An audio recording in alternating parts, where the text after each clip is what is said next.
Olá, pessoal, aqui, professor Eliseu, espero que todos vocês estejam bem.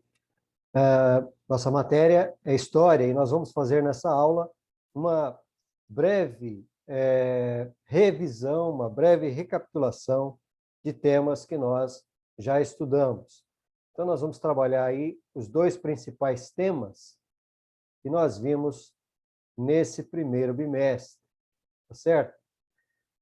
Lembrando que nós estamos, então, estudando a história no 8º ano, que corresponde à história do período contemporâneo, né? Então, nós estamos aí numa nova etapa no período da história. O que é a história contemporânea? É a história do período atual. Mas como assim, período atual? É do período a partir do século XVIII até os dias atuais, né? Então, isso é chamado de história contemporânea, tá certo? Então, nós estamos trabalhando aí o final do século XVIII, aí o século XVIII começa no ano de 1701, vai até o ano de 1800. E também trabalhamos aí o início do século XIX, ano de 1801 até o ano de 1900. O primeiro tema que nós trabalhamos foi o Iluminismo, e o segundo tema foi a Revolução Industrial, tá certo? O que foi o Iluminismo, então? O Iluminismo foi um movimento intelectual, ou seja, liderado por estudiosos, cientistas e filósofos, e esse movimento ocorreu na Europa, especialmente na França e na Inglaterra. E quais as principais características do Iluminismo? Então, a principal característica é a valorização da razão e do conhecimento como caminho para a solução dos problemas. E a segunda característica é a crítica do antigo regime. Nós temos aqui um mapa mental para ajudar a gente a fazer uma revisão e um resumo rápido desse conteúdo referente ao iluminismo. Então, iluminismo. A palavra iluminismo, ela faz referência à luz, por isso que nós temos aqui essa figura, né, de uma lâmpada. Então, o século XVIII é o século das luzes ou da ilustração, né? Iluminismo. Então, a luz representa o quê? Representa a razão. Quando a gente não conhece alguma coisa, é como se a gente estivesse no escuro, né? E quando a gente passa a conhecer, as coisas ficam claras. Então, a clareza é a ideia de conhecimento. No momento em que a gente tem conhecimento sobre um assunto, sobre alguma coisa, aquilo deixa de ser obscuro para a gente. Então, é por isso que no século XVIII surge esse movimento chamado Iluminismo, porque eles valorizavam o conhecimento, valorizavam a razão, e a razão é representada, portanto, pela luz, né, pela lâmpada. Então, iluminismo, iluminar. O que é que caracterizava também o iluminismo? Era, como nós dissemos, a crítica ao antigo regime, né? Então, quais são os itens que correspondem ao antigo regime? Então, basicamente, é o sistema, né, de governo, o sistema de administração chamado absolutismo, que predominou em boa parte da Idade Moderna, né, nos séculos aí 16 e 17, nós tivemos aí o período em que o absolutismo estava muito presente. Então, o que era o absolutismo? Era a forma através da qual os governantes, os monarcas, governavam com poder absoluto. Então, a autoridade máxima era o rei. Então, o monarca tinha a sua palavra e ele é mesmo que fazia as leis. Por isso, ele era absoluto da ideia, então, de absolutismo. Então, outra característica do antigo regime, chamado antigo regime, né? Ou seja, o antigo sistema, para eles, para os iluministas, aquilo já era antigo, já era ultrapassado, então eles criticavam a presença da religião, da igreja, nos assuntos do Estado. Então, eles defendiam que o Estado tinha que ser laico, ou seja, separado da influência da religião. Então, por isso que aqui nós temos contra o domínio ideológico da Igreja. Então, Voltaire, né? Voltaire foi um dos pensadores iluministas. Principais filósofos aqui, então, né? Rousseau, que escreveu a obra O Contrato Social, era um defensor da democracia. Montesquieu, então nós temos Voltaire, né? Que defendia uma educação laica, sem a influência da religião, da igreja. Também defendia a liberdade de expressão, né? Então a liberdade de expressão é um item que faz parte do movimento iluminista, como uma das bandeiras do movimento iluminista. E nós temos aí, então, o Montesquieu. Então, nós falamos bastante nas aulas presenciais que nós tivemos sobre o Montesquieu, aquele que desenvolveu, né, a divisão dos três poderes, poder executivo, legislativo e judiciário. E ele escreveu a obra O Espírito das Leis, onde ele trata justamente dessa questão do poder. O poder não poderia ser absoluto do rei, não poderia estar concentrado em uma só pessoa, mas o poder tinha que ser dividido em três: poder executivo, legislativo e judiciário. Nós vimos isso em aulas presenciais, né? O poder legislativo, conforme nós temos inclusive no Brasil, formado por aqueles que elaboram as leis.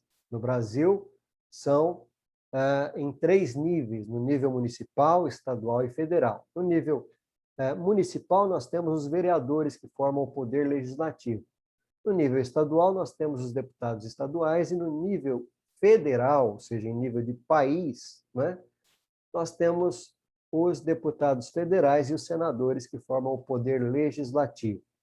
Depois nós temos o poder executivo, que é o poder que administra, né? Então, no município nós temos o prefeito e os seus secretários de governo, no estado nós temos o governador de estado e os seus secretários de governo, e no país, né, na nação, no nível federal, o poder executivo é exercido pelo presidente da República e os seus ministros e a sua equipe de governo. Então, nós temos aí essa ideia dos três poderes, né?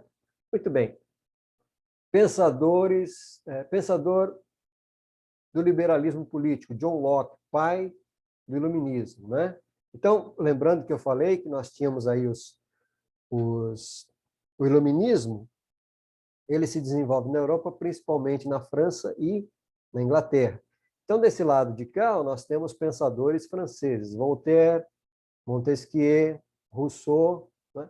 Todos de linha francesa, embora o Rousseau fosse suíço, né? Mas ele participa aí desse grupo de pensadores franceses. E na Inglaterra nós temos o John Locke, né? Temos o David Hume, temos outros pensadores que defenderam também ideias chamadas de iluministas. O iluminismo, então, defende o racionalismo, ou seja, a razão, né? O pensamento, o conhecimento como forma de encontrar resposta para todas as necessidades humanas. Defende o anticlericalismo. Então, lembram-se que lá na Idade Média e ainda na Idade Moderna nós temos uma sociedade estamental dividida em clero, nobreza e o povo. Então, o clero participava aí do segundo grupo, né, da oligarquia, digamos assim, na administração. Então, o iluminismo ele critica, como nós já dissemos, o clero, né, a interferência excessiva da religião, né, do clero, nos assuntos do Estado. O iluminismo tem um caráter burguês, ele é um movimento de estudiosos, obviamente que são pessoas esclarecidas e, portanto, que participam de uma classe social privilegiada, né? que tem acesso à educação e tudo mais. critica o antigo regime, o mercantilismo e o absolutismo. Influenciou a independência dos Estados Unidos, a Revolução Francesa, e aqui no Brasil a Inconfidência Mineira. Então, o iluminismo é um movimento importante que traz uma influência em várias esferas da sociedade ocidental, na Europa e, posteriormente, também no continente americano. Então, basicamente, essas são as questões relacionadas com o iluminismo que nós estudamos, né? O outro tema que nós trabalhamos muito com mais dificuldade, porque nós não tivemos as aulas presenciais, mas nós temos aí trabalhado esse tema, inclusive acompanhando as aulas do Centro de Mídias, né? Nós vimos também, então, a Revolução Industrial. O que foi a Revolução Industrial? A Revolução Industrial foi um conjunto de mudanças na lógica de produção de mercadorias na Inglaterra durante a segunda metade do século XVII. A transição de métodos de produção artesanais para a produção por máquinas, né? Então, a Revolução Industrial é uma mudança, né, que vai transformar a maneira de produzir mercadorias. Então, é a mudança de um processo manual ou de um processo mais limitado, digamos assim, para um processo de grande escala, em nível industrial, né? Então, a divisão histórica do método de produção, conforme apresentado aqui, nós temos, então, o primeiro método de produção é a produção artesanal, que é uma produção caseira. Então, é a fabricação de objetos, de coisas, de produtos em casa. Então, as comunidades, né, as casas, as pessoas fabricavam os seus bens de consumo, né? Então, tinha um grupo de pessoas que fabricava peças de roupa, tinha um grupo de pessoas, tinha uma família que fabricava sapato. Então, tudo era feito em casa para o uso da comunidade local, né? Depois nós temos o sistema de manufatura. Então, é um processo que já é um pouco mais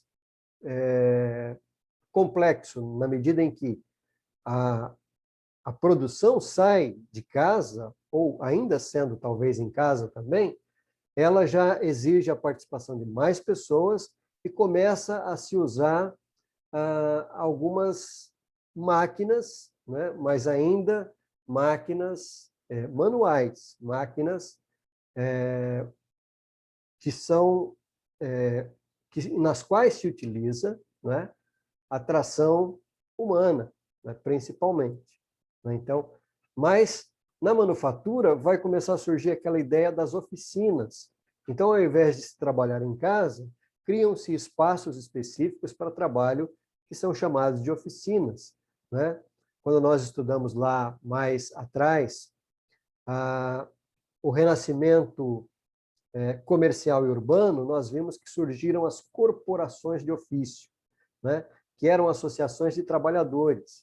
E essas associações foram dando, então, origem a pequenas oficinas de trabalho na qual se utilizava esse sistema de manufatura. E a maquinofatura, como o nome já diz, é o trabalho feito a partir da máquina, né? Então, nós temos aí uma produção na qual se utiliza uma máquina, e essa máquina, então, ela vai proporcionar uma produção maior. Você tem um maior número de produtos sendo feitos, sendo fabricados em menos tempo. Então, a máquina, ela agiliza a produção e ela aumenta, intensifica a produção de mercadorias. Tá certo? Então, aqui nós temos um quadro que ajuda a gente a ter uma noção melhor desse processo de avanço, né, digamos assim, na maneira de produzir mercadorias. Então, nós temos aqui as mudanças nos métodos de produção de mercadorias. Numa primeira fase, nós temos, então, o sistema artesanal, que é a produção caseira. É aquilo que era trabalhado no ambiente familiar para a comunidade local, né? A produção de bens de consumo ou mesmo de produtos alimentícios e assim por diante. Depois nós temos uma segunda fase, que é a manufatura, onde a produção é realizada em oficinas. Então, a gente começa a ter um grupo de trabalhadores, cada um fazendo uma parte do processo do trabalho, né? E tem um proprietário dessa oficina que vai, então, proporcionar a oportunidade para que pessoas trabalhem, né, dentro desse espaço de trabalho. E aí nós temos o terceiro método, que é a maquinofatura, que é a produção de mercadorias em fábricas ou indústrias. Então, artesanal, sistema caseiro; manufatura, o sistema trabalhado em oficinas, né, em espaços relativamente pequenos; e a maquinofatura nas grandes fábricas, nas grandes indústrias que começam a ser construídas, né, onde dezenas, centenas de trabalhadores vão passar ali horas operando máquinas, né? Então, você tem aí a máquina como o principal objeto de trabalho, né? E, então, você precisa apenas de pessoas que sejam especializadas na operação de máquinas. Claro, a gente está falando aqui de uma maneira muito simplificada. Claro que o processo não é simples assim, a coisa é muito mais complexa, mas apenas para a gente ter uma noção do que foi esse processo histórico chamado Revolução Histórica, Revolução Industrial. Então, a revolução é um processo de mudanças. Então, sempre quando há na história algum acontecimento que gera transformações profundas, e a Revolução Industrial trouxe mudanças não só na maneira de produzir, mas trouxe mudança na cultura, na rotina das pessoas, nas relações de trabalho. Então, você tem um processo de transformações que é chamado de revolução, e nesse caso a gente está falando de Revolução Industrial. Ok? Muito bem. Então, nessa nossa breve revisão, nós temos aí uma atividade bem simples para vocês realizarem e enviarem aí, né, para nós, uma atividade para completar os espaços. Então, complete os espaços com as palavras corretas. O artesanato era uma forma de produção, então completar o espaço, né? No sistema de manufatura, o trabalho começou a ser desenvolvido com o surgimento das máquinas industriais, passaram a ser o local próprio para a produção de mercadorias. Aqui você tem 3 opções para você completar os espaços: oficinas, fábricas, caseiro. Tá certo? Então, é isso, pessoal. Por essa aula é só. Até a próxima. Cuidem-se e tudo de bom para vocês. Até mais. Tchau, tchau.